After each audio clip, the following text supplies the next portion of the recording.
नमस्कार दोस्तों, जैसा कि आप स्क्रीन पर देख सकते हैं, इंडियन आर्मी के अंदर शॉर्ट सर्विस कमीशन यानी कि एसएससी के अंदर कई सारे पदों पर वैकेंसी आई है। लेकिन ये वैकेंसी केवल अनमैरिड मेल, फीमेल और इंडियन आर्म्ड फोर्सेस में जो विडो हैं उनके लिए ही आई है। अनमैरिड मेल या फीमेल कैंडिडेट्स के लिए केवल टेक्निकल फील्ड में वैकेंसी आई है और विडोज के लिए टेक्निकल और नॉन टेक्निकल फील्ड में वैकेंसी आई है। इसके एप्लीकेशन फॉर्म 7 जनवरी 2025 से शुरू हो चुके हैं और एप्लीकेशन की लास्ट डेट 5 फरवरी 2025 है। टोटल वैकेंसी 381 है। आइए दोस्तों, आज डिटेल में जानते हैं कि इसके लिए क्वालिफिकेशन क्या मांगी गई है, आपकी एज क्या होनी चाहिए और सिलेक्शन प्रोसेस कैसा होता है। दोस्तों, अगर आप अनमैरिड मेल या फीमेल हैं तो आपकी एज 1 अक्टूबर 2025 को 20 से 27 साल के बीच होनी चाहिए। अगर इसे थोड़ा सा डिटेल में समझा जाए तो आपकी डेट ऑफ बर्थ 2 अक्टूबर 1998 से लेकर 1 अक्टूबर 2005 के बीच है, तो आप इसके लिए अप्लाई कर सकते हैं। और अगर आप विडो हैं तो आपकी मैक्सिमम एज 1 अक्टूबर 2025 को 35 साल से ज़्यादा नहीं होनी चाहिए। आइए दोस्तों, अब जानते हैं कि इसमें आपकी क्वालिफिकेशन क्या मांगी गई है। दोस्तों, जैसा कि मैंने आपको ऑलरेडी बताया है कि अनमैरिड मेल या फीमेल के लिए केवल टेक्निकल फील्ड में वैकेंसी आई है। आइए दोस्तों, सबसे पहले ये जानते हैं कि टेक्निकल में किस ब्रांच में और किस सब्जेक्ट में वैकेंसी आई है। दोस्तों, अगर आप लड़के हैं तो आप स्क्रीन पर देख सकते हैं कि अगर आपने सिविल इंजीनियरिंग में इनमें से किसी भी ब्रांच से सिविल इंजीनियरिंग की है तो आप अप्लाई कर सकते हैं। इसी तरह से कंप्यूटर साइंस के अंदर भी कई सारी ब्रांचेस हैं जिन्हें आप स्क्रीन पर देख सकते हैं। इलेक्ट्रिकल में भी कई सारी ब्रांचेस हैं, ऐसे ही इलेक्ट्रॉनिक्स में भी हैं और मैकेनिकल के अंदर भी हैं। इसके अलावा कुछ मिसलेनियस इंजीनियरिंग ब्रांचेस भी हैं जिन्हें आप टेबल में देख सकते हैं।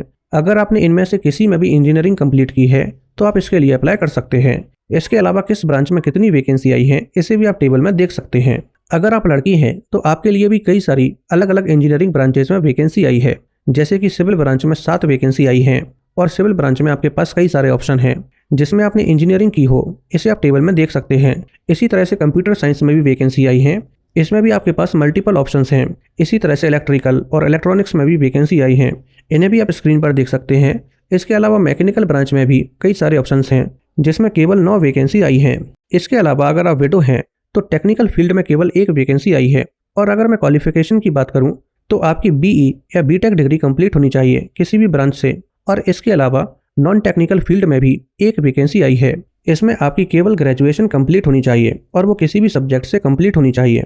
इसके अलावा दोस्तों, अगर आप अपनी इंजीनियरिंग के फाइनल ईयर या फाइनल सेमेस्टर में हैं तब भी आप इसके लिए अप्लाई कर सकते हैं। लेकिन अगर आप अपने फाइनल ईयर में हैं और आपके फाइनल ईयर के एग्जाम 1 अक्टूबर 2025 के बाद होंगे तो फिर आप इसके लिए अप्लाई नहीं कर पाएंगे।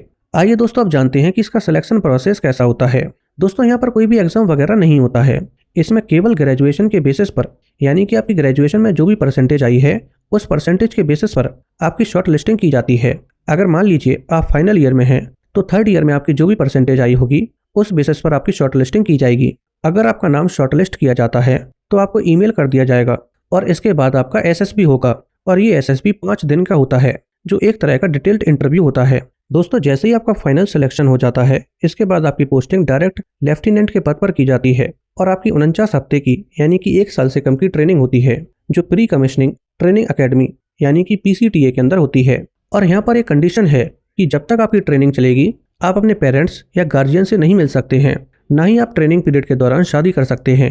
अगर आप ट्रेनिंग पीरियड के दौरान शादी करते हैं तो आपको तत्काल प्रभाव से डिसमिस कर दिया जाएगा। और जैसे ही आपकी ट्रेनिंग कंप्लीट हो जाती है तो ट्रेनिंग के बाद आपको शॉर्ट सर्विस कमीशन टेक्निकल के अंदर लेफ्टिनेंट की पोस्ट पर अपॉइंट कर दिया जाता है और ट्रेनिंग के दौरान भी आपको पूरी सैलरी दी जाती है।